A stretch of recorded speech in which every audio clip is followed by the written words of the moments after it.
Hello friends, welcome to Vidyadhani DG. आज का हमारा टॉपिक है लेयर्स ऑफ एटमॉस्फेयर। एटमॉस्फेयर यानी कि वायुमंडल। आप देख सकते हैं कि वायुमंडल, जैसा कि नाम है, वायुमंडल का नाम वायुमंडल क्यों पड़ा? क्योंकि बहुत सारे गैसों का यहाँ मिश्रण है, जो कि वायु में हमारे मिश्रण है गैसों का। तो किस किस गैसों का मिश्रण है, कौन कौन से गैसेस हैं हमारे वायुमंडल में?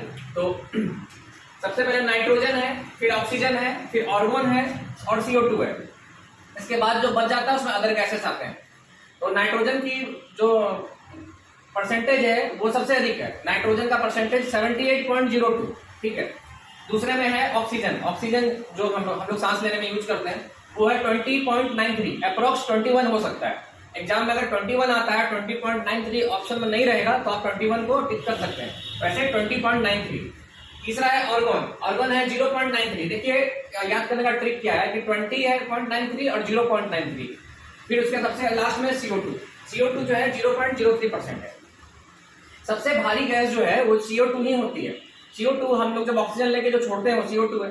CO2 जो है पृथ्वी के तापमान में जो वृद्धि होती है उसका कारण CO2 ही है, और ये सबसे भारी गैस होता है। और इसीलिए ये सब अर्थ के सबसे लोअर मोस्ट लेयर में, सबसे अंतिम लेयर में इसका मात्रा होता है। इसी कारण से जो धरती का टेम्परेचर जो इतना हाई रहता है और वातावरण जो गर्म होता है उसका कारण CO2 है। तो आइए हम वन बाय वन देखते हैं कि कौन कौन से लेयर्स हैं अर्थ के, ठीक है। तो सबसे पहले सूर्य और पृथ्वी के बीच में जो मतलब एटमॉस्फेयर में 5 लेयर आप होते हैं, ठीक है। तो वन बाय वन हम देखते हैं। सबसे पहला है ट्रोपोस्फेयर। ट्रोपोस्फेयर को हम हिंदी में क्षोभ मंडल भी कहते हैं। ट्रोपोस्फेयर को हिंदी में क्षोभ मंडल भी कहते हैं। ये पृथ्वी का सतह से 8 से 18 किलोमीटर इसकी ऊंचाई होती है। अब आप पूछिएगा 8 और 18 का मतलब क्या हुआ? तो इसका ऊंचाई जो होता है वो इस प्रकार से रहता है, देखिए ऐसे करके। मतलब क्या, इधर 8 है और इधर 18 है। अब ऐसा कैसे? जो पोल होता है यानी कि ध्रुव जो होते हैं, जैसे जो अर्थ का जो पोल हुआ, ये अर्थ है ना, मान लीजिए ये जो पोल हुआ, अर्थ का जो पोल हुआ, वहां पे इसकी ऊंचाई 8 किलोमीटर होती है। और जो विषुवत रेखा यानी कि इक्वेटर होता है यहाँ पे इसकी ऊंचाई 18 किलोमीटर होती है, 8 से 18। तो इसको आप एक एवरेज निकाल सकते हैं। तो इसको लगभग 12 से 15 के बीच में आता है। मतलब 18 8 26 बाई 2 13 हुआ, तो 12 से 15 किलोमीटर इसकी ऊंचाई होती है, ठीक है। लेकिन ऐसे आपको क्वेश्चन पूछा जाएगा कि सबसे अधिक ऊंचाई क्षोभ मंडल यानी ट्रोपोस्फेयर की कहां पे होती है? तो इक्वेटर पे होती है, यानी कि विषुवत रेखा पे होती है। और सबसे कम तो ध्रुव पे होती है, यानी कि पोल पे होती है। 8 किलोमीटर पोल पे और 18 किलोमीटर विषुवत रेखा पे, ठीक है, ट्रोपोस्फेयर। दूसरा पॉइंट जो जानना पूछता है कि ये जो क्षोभ मंडल है यानी कि ट्रोपोस्फेयर, इसकी ऊंचाई गर्मियों में बढ़ जाती है। गर्मियों में इसकी ऊंचाई बढ़ जाती है और सर्दियों में इसकी ऊंचाई घट जाती है। मुझे लगता है कि ये क्षोभ मंडल का ये पॉइंट आपको क्लियर हुआ होगा कि 8 से 18, 8 जो है पोल पे यानी कि ध्रुव पे, 18 जो है इक्वेटर पे यानी कि विषुवत रेखा पे, और गर्मी में इसका जो है ऊंचाई बढ़ जाता है, जाड़ा में घट जाता है, ठीक है। और इसमें याद करने वाला पॉइंट क्या है? मौसम संबंधी जितना घटना होता है सब ट्रोपोस्फेयर में ही होता है। गर्मी, ठंडा, बारिश सब यहाँ पे ट्रोपोस्फेयर यानी कि क्षोभ मंडल में ही होता है, ठीक है। और यहाँ पे जो वातावरण जो गर्म रहता है उसका कारण क्या है? उसका कारण है CO2 का रहना। क्योंकि CO2 जो है जब जहाँ पे रहेगा तो वातावरण को गर्म रखता है, इसलिए जो सूर्य का जो प्रकाश आता है उसको एब्जॉर्ब करके धरती पे भेज देता है। इसी को ग्रीन हाउस इफेक्ट भी कहते हैं। और ग्रीन हाउस इफेक्ट में CO2 के अलावा और भी बहुत सारी गैसेस होती हैं, ठीक है। और अब क्या है कि ट्रोपोस्फेयर में जब आप ऊपर बढ़िएगा तो टेम्परेचर जो है वो धीरे धीरे कम होगा। इसके पीछे का रीजन क्या है? देखिए, एक है ना, जो रफी में पढ़े हुए कि जैसे हम ऊपर की ओर जाते हैं टेम्परेचर धीरे धीरे घटता है। उसके पीछे कारण ये है कि जो CO2 की मात्रा है वो सिर्फ क्षोभ मंडल में है, ट्रोपोस्फेयर में है। तो जैसे जैसे हम CO2 की मात्रा से ऊपर उठेंगे तो CO2 तो गर्म गैस है, वातावरण को गर्म रखता है, तो ऊपर उठेंगे तो CO2 की मात्रा घटेगी। इसलिए कहा गया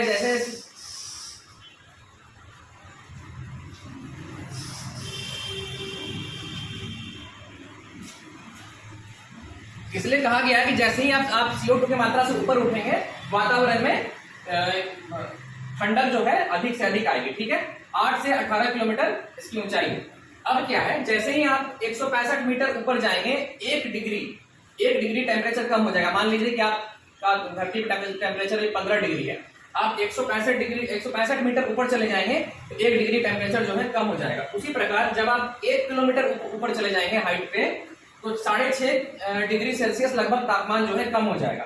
बस रीजन यही है कि हम जो ऊपर की तरफ बढ़ेंगे ट्रोपोस्फेयर से तो CO2 की मात्रा कम होगी। जब CO2 की मात्रा कम होगी यानी कि और भी ग्रीन हाउस गैसेस की मात्रा कम होगी तो वातावरण ठंडा मिलेगा ऊपर का। ठीक है, ये है क्षोभ मंडल। इसके बाद का जो टॉपिक है वो है समताप मंडल यानी कि स्ट्रेटोस्फेयर। स्ट्रेटोस्फेयर की ऊंचाई जो है 18 किलोमीटर से 50 किलोमीटर के बीच में होती है। इसके पीछे का रीजन है 18 किलोमीटर से 50 किलोमीटर के बीच में ये ऊंचाई होती है। यहाँ पे मतलब मौसम संबंधी घटनाएं नहीं घटती हैं। ठीक है, मौसम संबंधी घटनाएं बिल्कुल नहीं घटती हैं। ना ही यहाँ पे आपको कोई तरह का बारिश का मौसम मिलेगा, ना ही कोई तरह का आंधी वाला मौसम मिलेगा, कुछ भी नहीं। मौसम इसीलिए वायुयान जो उड़ता है यानी कि एरोप्लेन जो उड़ता है वो समताप मंडल में ही उड़ता है यानी कि स्ट्रेटोस्फेयर में। क्वेश्चन आपको एग्जाम में आ सकता है कि वायुयान यानी कि एरोप्लेन उड़ाने के लिए कौन सा लेयर अर्थ का यूज होता है, तो स्ट्रेटोस्फेयर यूज होता है। समताप मंडल में ही वायुयान उड़ाया जाता है। ठीक है, दूसरा पॉइंट जो इसमें याद रखने का है वो ये है ओजोन लेयर। ओजोन लेयर जो होता है वो इसी मंडल में पाया जाता है यानी कि इसी लेयर में स्ट्रेटोस्फेयर में ही ओजोन लेयर पाया जाता है, समताप मंडल पाया जाता है। ठीक है, ओजोन लेयर जो है चूंकि इसकी ऊंचाई 18 से 50 किलोमीटर है और तो ओजोन लेयर जो पाया जाता है, जो परत होता है वो 15 से 35 किलोमीटर के बीच में होता है।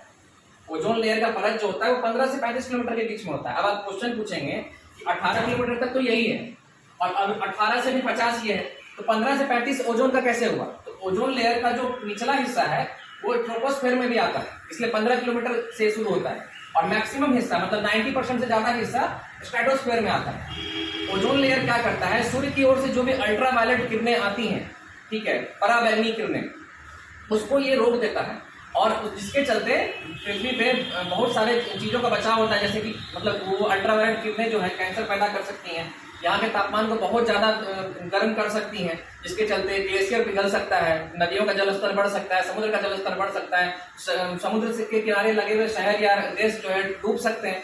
तो ओजोन लेयर, इसलिए आप देखते होंगे कि ओजोन लेयर को लेकर बैठक होता है एनवायरमेंट में कि ओजोन लेयर का परत पतला हो गया या छेद हो गया, उसको कैसे ठीक किया जाए।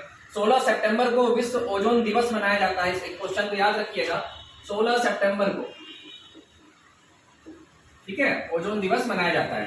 तो समताप मंडल में ही ओजोन लेयर पाया जाता है 15 से 35 किलोमीटर के बीच में, यानी कि लगभग ऐसे मान के चलिए निचला हिस्सा चला गया ट्रोपोस्फेयर में, ऊपर वाला हिस्सा चला गया स्ट्रेटोस्फेयर में। मैक्सिमम हिस्सा रहता है इसका स्ट्रेटोस्फेयर में। नीचे वाला जो हिस्सा जो ट्रोपोस्फेयर की तरफ ओजोन का आया है उसी में ग्रीन हाउसेस गैसेस का जमावड़ा होता है। ठीक है, मुझे लगता है आपको समझ में आ गया होगा। आइए एक बार रिकॉल कर लेते हैं। ट्रोपोस्फेयर यानी कि क्षोभ मंडल सबसे नीचे वाला, उसके बाद वाला स्ट्रेटोस्फेयर यानी कि समताप मंडल। क्षोभ मंडल की ऊंचाई 8 से 18, समताप मंडल की ऊंचाई 18 से 50 किलोमीटर। मौसम संबंधी घटनाएं ट्रोपोस्फेयर में यानी कि क्षोभ मंडल में, और वायुयान उड़ाने का वाला उत्तम जो होता है ये मंडल वो आपका स्ट्रेटोस्फेयर यानी कि समताप मंडल होता है। ठीक है, यहाँ पे मौसम संबंधी घटनाएं नहीं घटती हैं। ओजोन लेयर समताप मंडल में। इतने सारे ऑब्जेक्टिव क्वेश्चन आपको एग्जाम से आ सकते हैं जो कि यहाँ पे क्लियर हो गया।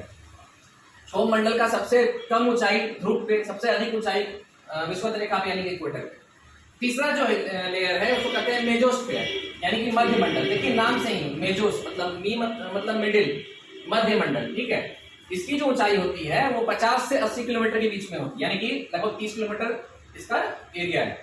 50 किलोमीटर से 80 किलोमीटर का एरिया मध्य मंडल यानी कि मेजोस्फेयर का है।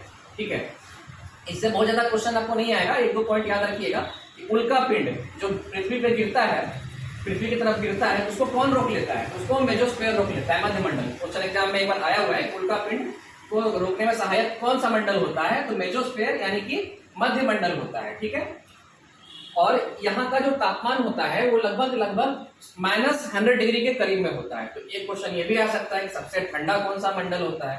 तो मेजोस्फेयर होता है। ठीक है, इसके बाद आते हैं, इसके बाद चौथा है आयोनोस्फेयर यानी कि आयन मंडल। इसकी ऊंचाई 80 से 640 किलोमीटर के बीच में होती है। ठीक है, जितनी भी मतलब इसमें क्या होता है कि जो भी आयन्स होते हैं, चार्ज पार्टिकल्स होते हैं, वो वापस ऐसे टकरा के पृथ्वी पे लौट जाते हैं। आयन मंडल की ऊंचाई 80 से 640 किलोमीटर के बीच में होती है, जो कि आपको कोई भी मान लीजिए नेटवर्किंग वगैरह का कोई भी चीज होता है जो कि वापस पृथ्वी पे अप एंड डाउन प्रोसेस होता है ना किसी भी सैटेलाइट वगैरह का, तो इसमें ही होता है, आयनोस्फीयर में ही होता है, ठीक है। और जो बड़ी बड़ी सैटेलाइट होती है जिसको हम छोड़ते हैं, जैसे जिससे कि मौसम का पता लगाया जाता है, या फिर और भी जैसे रॉकेट वगैरह जो छोड़ते हैं, वो हम एग्जोस्फीयर में छोड़ते हैं, जो सबसे अंतिम लेयर है, इसको बाह्य मंडल करते हैं। एग्जोस मतलब एग्जिट यानी कि बाहर जाओ, यानी कि बाह्य मंडल। इसकी ऊंचाई 640 किलोमीटर से ऊपर होती है, ठीक है। इसमें हल्की गैस पाई जाती है।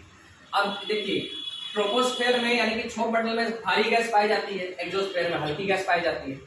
भारी गैस कौन सा हुआ? CO2 हुआ। हल्का गैस कौन सा हुआ? तो मतलब हाइड्रोजन हुआ, ठीक है। तो ये आपका था अर्थ का लेयर। मुझे लगता है ये आपको समझ में आ गया होगा।